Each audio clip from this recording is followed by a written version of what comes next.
রান্না অনেক বড় একটা আর্ট। এই আর্টের চর্চা করতে হয়, তা না হলে রান্নাটা ভালো হয় না। তারপরেও আমি চেষ্টা করি এই আর্টটাকে অনুশীলন করা। তো হ্যালো ভিউয়ার্স, আসসালামু আলাইকুম। আমি নীলা আপনাদের সবাইকে ওয়েলকাম করছি নতুন আরেকটা রান্নার ভিডিওতে। আর আজকে রান্না করব চিকেন রোস্ট। তো প্রথমে আমি চিকেন পিসগুলো নিয়েছি, দিয়ে দিয়েছি একটু মরিচের গুঁড়া, জিরা গুঁড়া, ধনিয়া গুঁড়া, লবণ এবং লেবুর রস দিয়ে আমি এটা মাখিয়ে 15 থেকে 20 মিনিট রেখে দিব। এখন কড়াইয়ে তেল দিয়ে পেঁয়াজ কুচি দিয়ে পেঁয়াজটাকে ভালো করে ভেজে বা বেরেস্তা করে উঠিয়ে নিব।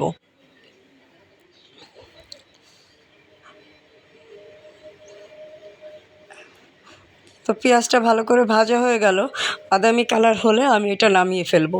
এখন কড়াইয়ে তেল দিয়ে যে মাংসটা আমি মাখিয়ে নিয়েছিলাম সে মাংসগুলো বা চিকেন পিসগুলো আমি ভেজে নিব। একটু ব্রাউন করে এপিট ওপিট করে ভেজে নিব।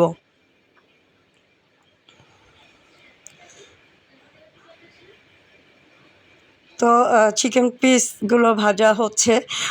প্রথমে অর্ধেকটা ভেজে নিয়েছি, এখন বাকি অর্ধেকটাও ভেজে নিব।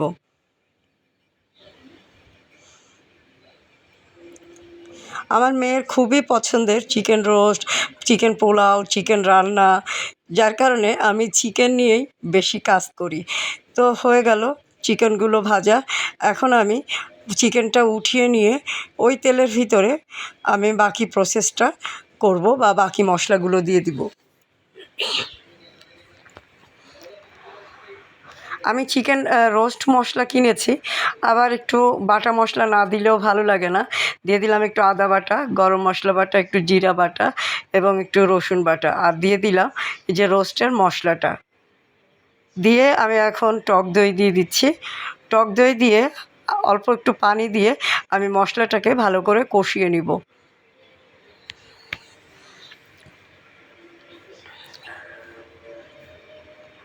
10-15 মিনিট আমি মশলাটা কষাবো। যখন তেলটা ছেড়ে দিবে তখন আমি এটাতে পরিমাণ মতো পানি দিয়ে দিব। আমি একটু মাখো মাখো ঝোল রাখবো, কেননা চিকেন পোলাওয়ের সাথে খেতে গেলে একটু ঝোল না থাকলে ভালো লাগে না, যার কারণে আমি পানিটা একটু বেশি দিয়েছি। এখন পানিটা ফুটে উঠলে ওটার ভিতরে ভেজে নেওয়া চিকেনগুলো দিয়ে দিব। সবগুলো চিকেন পিস দিয়ে আমি একটু নেড়ে নিব।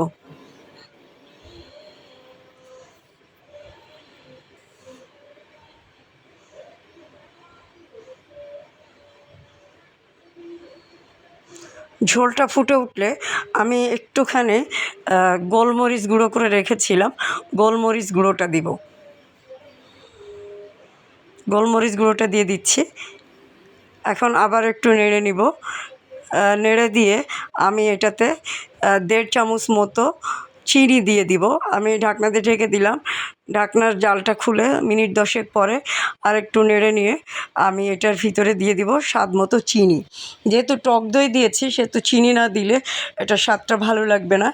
আর রোস্টে একটু চিনি দিতেই হয়, এটা সবাই কম বেশি দেয়, তবে হয়তো আপনি চাইলে একটু পরিমাণ মতো কমিয়ে দিতে পারেন। আমি 1.5 চামচ চিনি দিয়ে দিলাম, দিয়ে আর একটু নাড়াচাড়া করে দিচ্ছি। এখন ঝোলটা ঘন হয়ে আসলেই আমি নামিয়ে ফেলবো। আর এটা আমি পরিবেশন করব পোলাওয়ের সাথে। আমার মেয়ের খুবই ফেভারিট একটা খাবার পোলাও, মাংস বা চিকেন বিরিয়ানি বা চিকেন রোস্ট খুবই পছন্দ করে। তো আমি আসলে রান্না করে খুবই কমফোর্ট ফিল করি যে আমার মেয়ে খুব তৃপ্তি নিয়ে খায় এবং ও আমার রান্নার খুব ভালো একটা রিভিউ দেয়। তো হয়ে গেল আমার চিকেন রোস্ট রান্না। খুব শর্ট টাইমে অল্প মশলায় আমি রান্নাটা করেছি। তো রান্নাটা কিন্তু দেখতে যেরকম সুন্দর হয়েছিল, খেতেও বেশ ভালো হয়েছিল। আর একটু যেহেতু গোলমরিচ বাটা দিয়েছি, একটু ঝাল ঝালও ছিল। তো সব কিছু ঝাল, টক, মিষ্টি একটা বেশ ভালোই ছিল। এখন আমি পেঁয়াজের বেরেস্তাগুলো ওর উপর দিয়ে ছিটিয়ে দিচ্ছি। ব্যাস, একদম পুরো রেডি চিকেন রোস্ট। তো কারা কারা এভাবে রান্না করেন কমেন্ট করে জানাতে পারেন। আমার রান্নাটা মূলত আমি রান্নার ভিডিওগুলো তৈরি করি, সেটাই আপনাদের সাথে শেয়ার করি। কাউকে রান্না শেখানোর উদ্দেশ্য আমার না, তবে আমার থেকে আপনারা হয়তো আরও অনেক ভালো পারেন। কেউ হয়তো প্রেজেন্ট করেন, কেউ হয়তো প্রেজেন্ট করেন না, বাট আমি আমার জায়গা থেকে চেষ্টা করি যতটুকু ভালো করা যায়। তো কেমন হলো কমেন্ট করে জানাবেন, আমার পেজটা ফলো করে দিবেন, চ্যানেলটা সাবস্ক্রাইব করবেন। ভালো থাকবেন, সুস্থ থাকবেন, আল্লাহ হাফেজ।